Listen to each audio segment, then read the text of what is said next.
I'm about to tell you guys the scariest phrase that any guitarist has ever heard in their life. Are you ready for it? You don't need the newest and best gear to be good at guitar. There. I said it, and honestly, it probably sounds a little contradictory, especially coming from someone like myself who specializes in showing you the best gear that I've been able to find out there on the market so far. But in all reality, it's true. In our core, we are musicians. We strive to create and showcase our music for everyone to hear, and you don't need the almighty Tonehenge of amplifiers or racks of guitars to be able to achieve that. And that is something that I wish I knew when I first started playing guitar. And it kind of got me thinking, what other things do I wish I knew when I first started playing?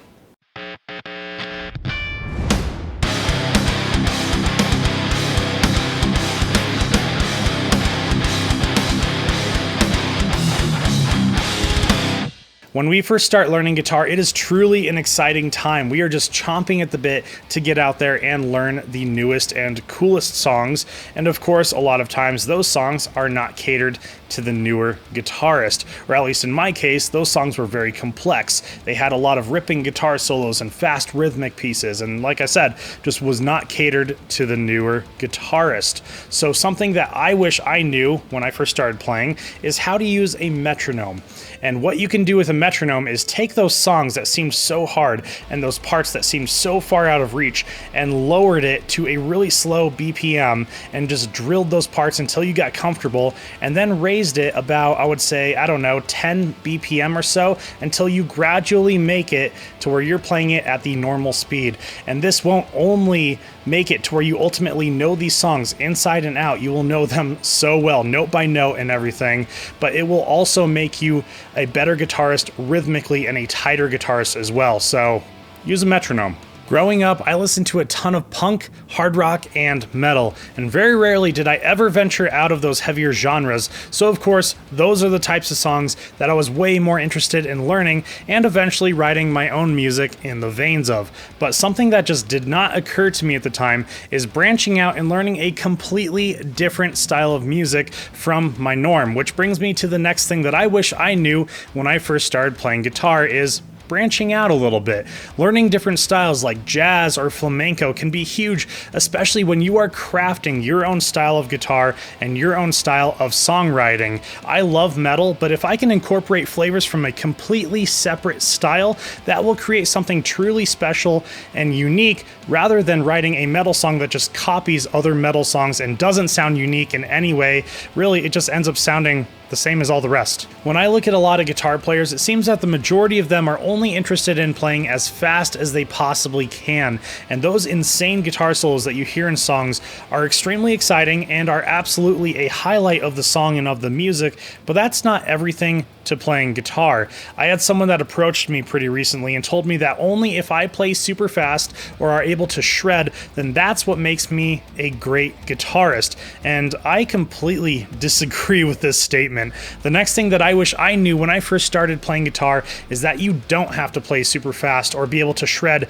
to be considered a good guitarist. When I think about what it takes to be considered a good guitarist, I think of one word, and that word is control. If you have good control over your guitar playing, then the sky really is the limit. Having good control means being able to play those really fast lead parts, but also being able to play those really fast lead parts at a slower tempo and a medium tempo as well. It also means being able to play your parts with great dynamics and expressions, allowing the listener to be able to feel the emotion behind every single note. I know I'm always striving to have good control over my guitar playing because to me, that is what's going to set you apart from the rest. Sometimes I'll start learning a new song and then I will come across a part that just completely stumps me.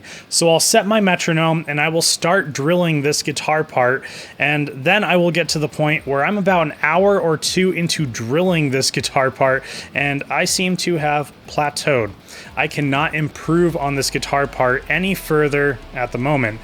So the next thing that I wish I knew when I first started playing guitar is sleep on it. Sometimes the best thing that you can do when you're facing a challenging piece is to walk away and take a break to recharge your brain and muscles, and then coming back a day later to reapproach this guitar part. I know for me, I've always come back way stronger when I'm facing a challenging part, and I do just that. So when you have plateaued and you just cannot get a certain guitar part down, sleep on it, and I guarantee that you will thank yourself later. This one took me a long time to grasp, and that is how to properly tune your guitars. So when I used to tune my guitar, I would hit the string and I would let the note settle, and then I would tune to the decayed note. But if you tune your guitar this way, every time you hit the string, the note that is perceived there will be sharp. So what you really want to do is hit the string as hard as you do when you play and hit it repeatedly, then turn the tuning pegs so that you are tuning to the pick attack rather than the decayed note. If you are playing metal like I am, there are a lot of notes being played, and the listeners are really only going to be hearing the note at the pick attack rather than the decayed note. And this trick is super simple and awesome, but it just blows me away that it really took me this long to figure it out. Something that goes hand in hand with good tuning practices is a great guitar setup. This involves your intonation, your string action, your truss rod adjustment, and a few other things, but this is just something that I never really learned when I was growing up and learning to play guitar, and I really wish I did. In fact, I am still learning to this day on how to properly set up my guitars. A guitar setup can make or break a guitar for you. Even the most expensive, most awesome guitars out there will feel really uncomfortable and overall just not right if it doesn't have a proper setup on it. I found a great resource online through the people at Music Nomad that will help walk you through step by step on their channel on how to care for your guitar and of course how to give a proper guitar setup. Something else that I found that was really helpful, especially if you are wanting to learn to set up your own guitars, is the tools that Music Nomad has for sale. They are completely idiot proof and makes the learning process of setting up your guitar a lot less stressful. If you do not want to learn how to set up your own guitars, you can always take your guitar to a local luthier, and that is no problem at all. It is definitely not for everyone, but it is something that I have always wanted to learn how to do so that I am self-sufficient. A good setup to me is absolutely everything. There is nothing quite like a well-balanced guitar that just feels great to play and sounds great. The first statement that I said in this video, that you do not need the newest or the best guitar gear to even be considered as a good guitarist, is something that I think just about all of us have been guilty of at some point.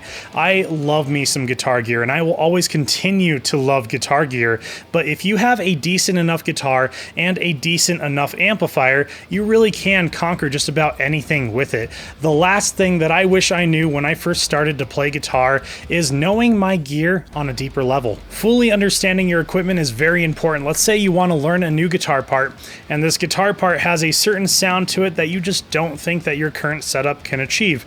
So you seek out a new piece of gear that can help you get this sound, but what you didn't know is that your old setup actually can get you that sound. You just didn't take the time to learn your equipment, and thus starts the rabbit hole of gear that I ended up falling down into. So if you fully learn your equipment through and through like the back of your hand, you really can save yourself a lot of time and a lot of money as well. Now going through all of the things that I wish I knew when I was first getting started and learning how to play guitar, I'm actually curious to hear what you guys wish you knew when you were first learning how to play guitar. I know we all have our stories, and I'm sure they do not disappoint, so please let me know down in the comments. I would love to see them. And if you are enjoying my videos in any way, shape, or form, please consider hitting that subscribe button. It helps me out a ton here on the channel. And with that being said, my name is Chris with High Impact Audio, and I will see you guys next time.